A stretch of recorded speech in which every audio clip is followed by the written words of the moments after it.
ब्रेकनंतर स्वागत। एक मोठी बातमी समोर येते। भारताने मध्यरात्री पाकिस्तानवर एअर स्ट्राईक केला।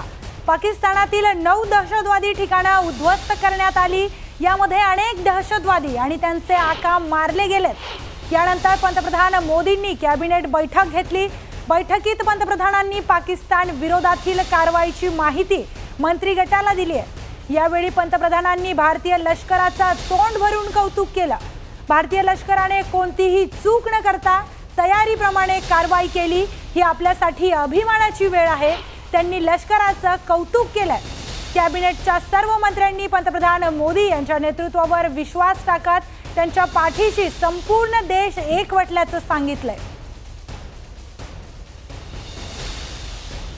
त्याचबरोबर केंद्रीय गृहमंत्री अमित शहांनी सीमावर्ती भागातील राज्यांच्या मुख्यमंत्र्यांची बैठक बोलावली आहे।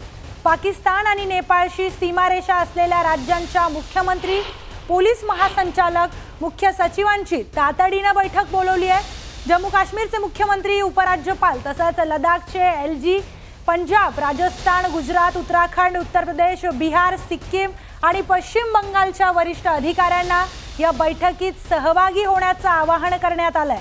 राष्ट्रीय सुरक्षेच्या दृष्टीने ही बैठक अत्यंत महत्त्वाची असणार आहे आणि गृहमंत्री अमित शहा स्वतः ही बैठक घेत आहेत।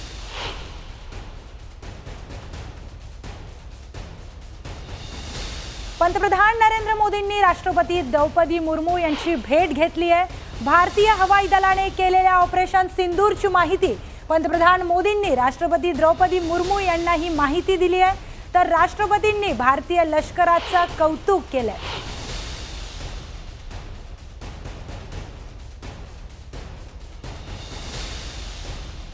तर राष्ट्रपती द्रौपदी मुर्मू यांनी लष्कराचं कौतुक केलंय आणि ऑपरेशन सिंदूर झाल्यानंतर पंतप्रधान नरेंद्र मोदी स्वतः राष्ट्रपती द्रौपदी मुर्मू यांना सगळी माहिती देण्यासाठी गेले होते। याचबरोबर ऑपरेशन सिंदूर नंतरची परिस्थिती लक्षात घेता केंद्र सरकारने उद्या सकाळी 11 वाजता सर्वपक्षीय बैठक बोलावली आहे। देशाच्या सुरक्षेसंदर्भात निर्माण झालेल्या पार्श्वभूमीवर ही बैठक अत्यंत महत्त्वाची मानली जाते। या बैठकीत पंतप्रधान मोदी सर्व पक्षांच्या नेत्यांना माहिती देतील आणि त्यांचा पाठिंबा घेण्याचा प्रयत्न करतील। तर या बैठकीला शिवसेना उभाठाही उपस्थित राहणार आहे। आणि आता बघूया युद्धाच्या वेगवान बातम्या।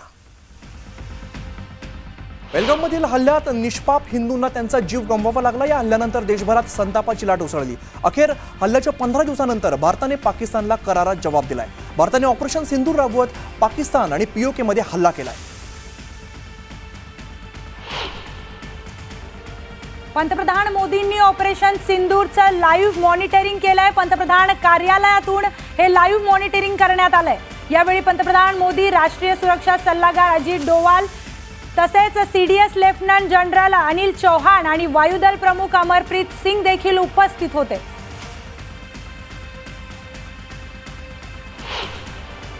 पंतप्रधान नरेंद्र मोदींचे सर्व परदेश दौरे रद्द करण्यात आलेले आहेत। या हल्ल्याच्या पार्श्वभूमीवरती देशात राहून मोदीच सर्व परिस्थितीवरती बारकाईने लक्ष देणार आहेत। राजनाथ सिंग यांनी ऑपरेशन सिंदूर नंतर सेना प्रमुखांशी चर्चा केली आहे। सैन्य दल, वायुदल आणि नौदलाच्या प्रमुखांशी चर्चा करून हल्ल्याची माहिती घेतली आहे। एनएसए अजित डोवाल यांनी ऑपरेशन सिंदूरचं नेतृत्व केलंय। गुप्तहेरांच्या माहितीनुसार टार्गेटची निवड करून अंतिम योजना डोवाल यांनी आखलेली आहे। ठोस गुप्तहेरांच्या माहितीच्या आधाराने भारताने अचूक स्ट्राईक केलाय।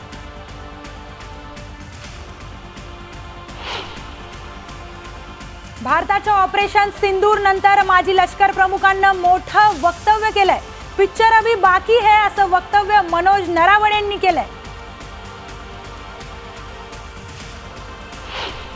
ऑपरेशन सिंदूर अंतर्गत भारताने केवळ पाकिस्तानातील आणि पाकव्याप्त काश्मीरमधील दहशतवादी तळांना लक्ष्य केलंय। भारताविरुद्ध दहशतवादी हल्ला करणाऱ्यांना भारताने चोख प्रत्युत्तर दिलंय। यावेळेला पाकिस्तानमधील कोणत्याही लष्करी तळाला लक्ष्य केलेलं नाहीये अशी माहिती हल्ल्यानंतर भारताकडून देण्यात आली। पहलगाम हल्ल्याचा भारताने करारात जवाब दिलाय। पाकिस्तानला चांगलीच अद्दल घडवली आहे। पाकिस्तानवर हल्ल्यासाठी अत्याधुनिक राफेल लढाऊ विमानांचा वापर करण्यात आलाय। स्काल्प क्रूज क्षेपणास्त्रांचा देखील वापर करत पाकिस्तानातील अतिरेकी शिबिरं उद्ध्वस्त करण्यात आली आहेत.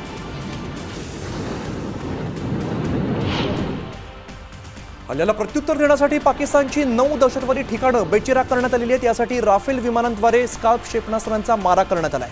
1000 किलोमीटर प्रति तासच्या वेगाने स्काल्प मिसाईलचा मारा केलाय.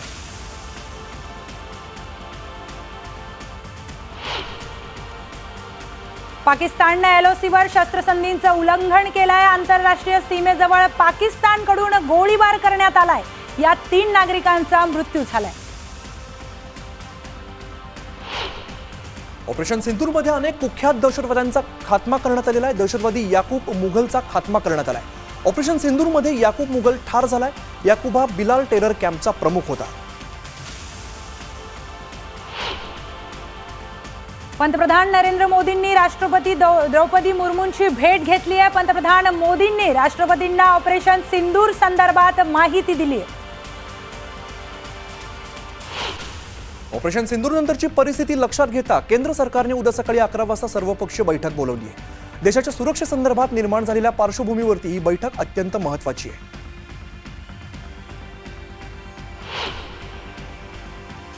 ऑपरेशन सिंदूर नंतर दिल्लीत केंद्रीय मंत्रिमंडळाची बैठक पार पडली. या बैठकीत पंतप्रधान मोदींनी भारतीय लष्कराचं कौतुक केलं.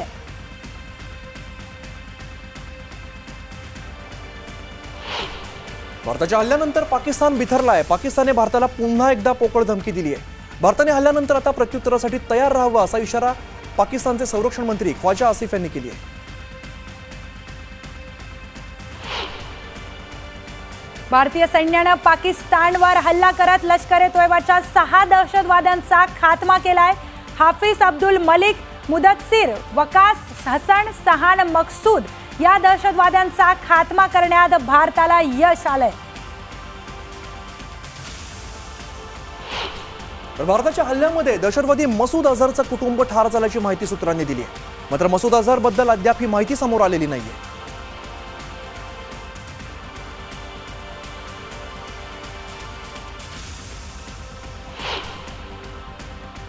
ऑपरेशन सिंदूरमध्ये भारताच्या 3ही सैन्यांनी संयुक्त कारवाई केली. पाकिस्तान आणि पीओके मधील 9 ठिकाणं भारतानं उद्ध्वस्त केली आहेत. बहावलपूर, मुरीदके, मुझफ्फराबाद, कोटरी, गुलपूर, भिंबर, चक्रा, अमृतसह सियालकोटमध्येही हल्ला करत दहशतवादी अड्डे उद्ध्वस्त करण्यात आले. पाकिस्तानच्या बहावलपूरमध्ये भारताने हल्ला केला. या ठिकाणी जैश-ए मोहम्मदचं मुख्यालय आहे. भारतीय सीमारेषेपासून 100 किलोमीटर अंतरावरती असलेल्या ठिकाणी दहशतवाद्यांना आश्रय दिला जात होता.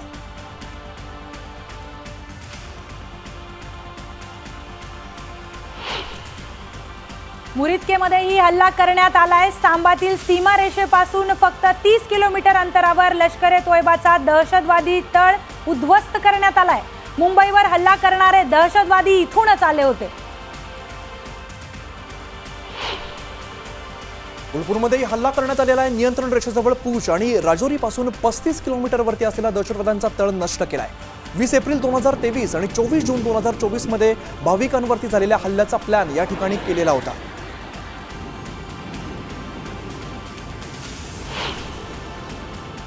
सवाईमधील दहशतवादी अड्डाही नष्ट करण्यात आलाय. पीओके मध्ये तंगधार सेक्टर पासून फक्त 30 किलोमीटर अंतरावर हा लष्कर-ए-तोयबाचा दहशतवादी तळ होता.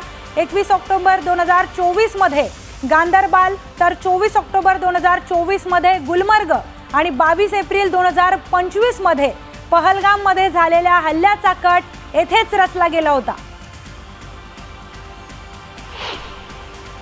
बिलालमधील अड्ड्यावर सुद्धा कारवाई करण्यात आली आहे. बिलालमधील अड्डा हा जैश-ए मोहम्मदचा दहशतवाद्यांचा भारतात घुसखोरीसाठी पाठवण्याचा लॉन्च पॅड होता.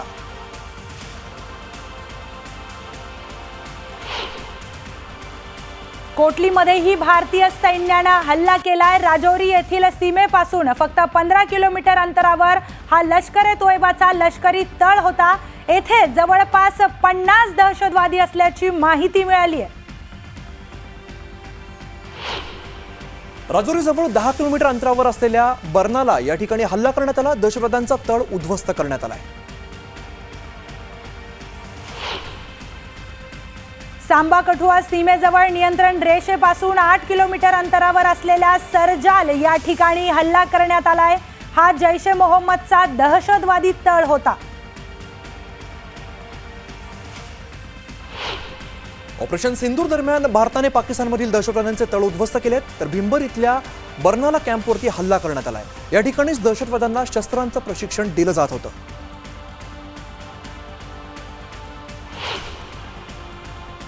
भारतानं कोटलीमधील अब्बास कॅम्पवरही हल्ला केलाय। हा कॅम्प नियंत्रण रेषेपासून 13 किलोमीटर दूर आहे। इथंच दहशतवाद्यांना प्रशिक्षण दिलं जात होतं।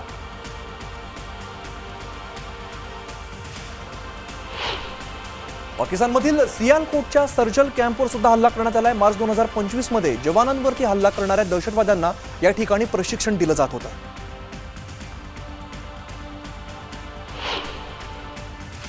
सियालकोटमधील हिजबुलच्या महमुना जाया कॅम्पवरही हल्ला करण्यात आलाय। पठाणकोट हल्ल्याचा कट इथंच रचण्यात आला होता। पाकिस्तानमधील मुरिदकेमधल्या मरकत तय्यबा तळावर सुद्धा हल्ला करण्यात आला। या ठिकाणी अजमल कसाब आणि डेव्हिड हेडलीला ट्रेनिंग देण्यात आलं होतं।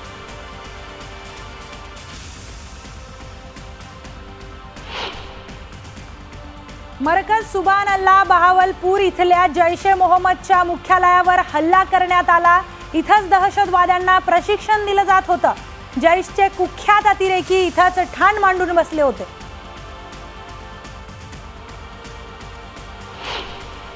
भारताच्या एअर स्ट्राईक नंतर पाकिस्तानचे धाबे दणाणलेत। याला प्रत्युत्तर देण्यासाठी उडालेल्या पाकिस्तानचं लढाऊ विमान भारतानं पाडलंय। भारतीय सैन्याने पाकिस्तानचं JF-17 हे लढाऊ विमान पाडलंय। अखनूर सेक्टरमध्ये भारतीय सैन्याने हे पाकिस्तानचं विमान पाडलेलं आहे।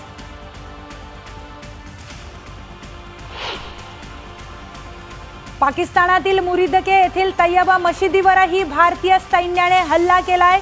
या हल्ल्याचा व्हिडिओ न्यूज 18 लोकमतच्या हाती लागलाय। ही मशीद इस्लामी दहशतवादी संघटना लष्कर ए तय्यब ही संघटना चालवत असल्याची माहिती समोर येते।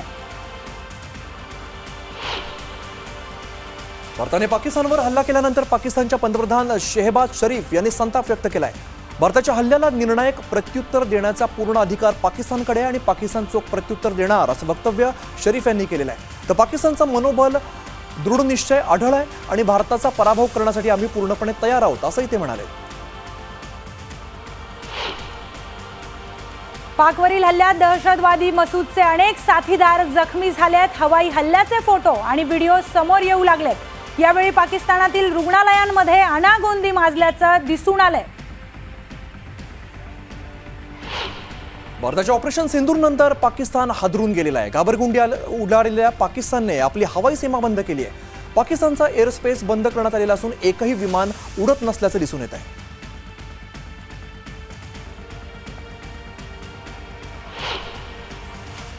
पहलगाम हल्ल्याचा भारतानं बदला घेतल्यानंतर आता पाकिस्तानची चांगलीच घाबरगुंडी उडाली आहे। पाकिस्तानी नागरिकांमध्ये दहशतीचं वातावरण पसरलंय। पाकिस्तानातील लाहोर विमानतळावर आणीबाणी जाहीर करण्यात आली आहे।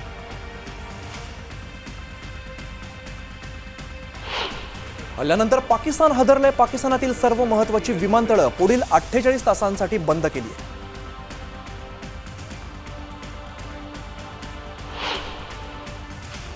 भारताच्या निर्भीड हल्ल्यानंतर पाकिस्तानातील बहावलपूर भागात इमर्जन्सी जाहीर करण्यात आली आहे। पाकिस्तानातील सर्व शाळा आणि महाविद्यालयांना सुट्टी देण्यात आली आहे। पाकिस्तानी नागरिकांनी पाकिस्तानच्या सरकारसह सैन्यावरती हल्लाबोल केलाय। भारताने पाकिस्तानवरती केलेल्या हल्ल्याच्या वेळेला पाकिस्तानी यंत्रणा कुठे होती असा सवाल व्यक्त करत पाकिस्तानी नागरिकांनी संताप व्यक्त केलाय। पाकव्याप्त काश्मीरमध्ये भारतीय वायुदलाने केलेल्या एअर स्ट्राईक नंतर आता भारताच्या पश्चिम वायू क्षेत्रातील सर्व लढाऊ विमानतळांवर हाय अलर्ट जारी करण्यात आलाय। काश्मीर, लडाख, जम्मू, पंजाब, राजस्थान, गुजरात आणि महाराष्ट्रातील सर्व वायुदलांच्या तळांवर अतिसतर्कता ठेवण्यात आली आहे। भारताने पाकिस्तानवर केलेल्या हल्ल्यानंतर एअर इंडियाने जम्मू, श्रीनगर, लेह, जोधपूर, अमृतसर, भुज, जामनगर, चंदीगड आणि राजकोट या स्थानकांवरून येणाऱ्या आणि जाणारी सर्व उड्डाणं रद्द केलेली आहेत। अमृतसरला जाणाऱ्या 2 आंतरराष्ट्रीय विमानांना दिल्लीकडे वळवण्यात आलं आहे। भारतानं पाकिस्तानवर केलेल्या हल्ल्याच्या पार्श्वभूमीवर जम्मू, कठुआ, सांबा, राजौरीतील शाळा बंद ठेवण्याचे आदेश देण्यात आलेत. हल्ल्याच्या पार्श्वभूमीवर सुरक्षेच्या दृष्टिकोनातून हा निर्णय घेण्यात आलाय.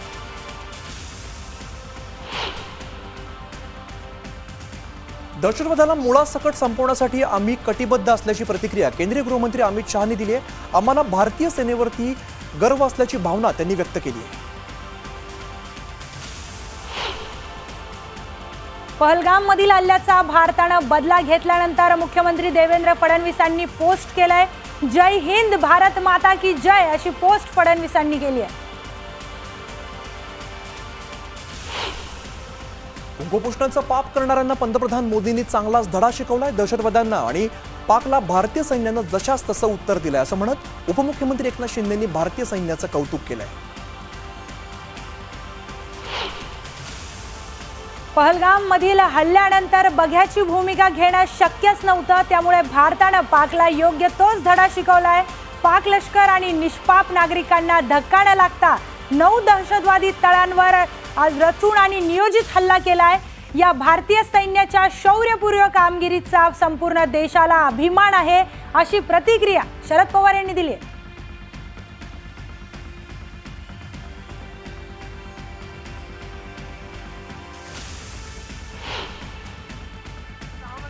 साजिश रचने वालों को उनकी कल्पना से भी बड़ी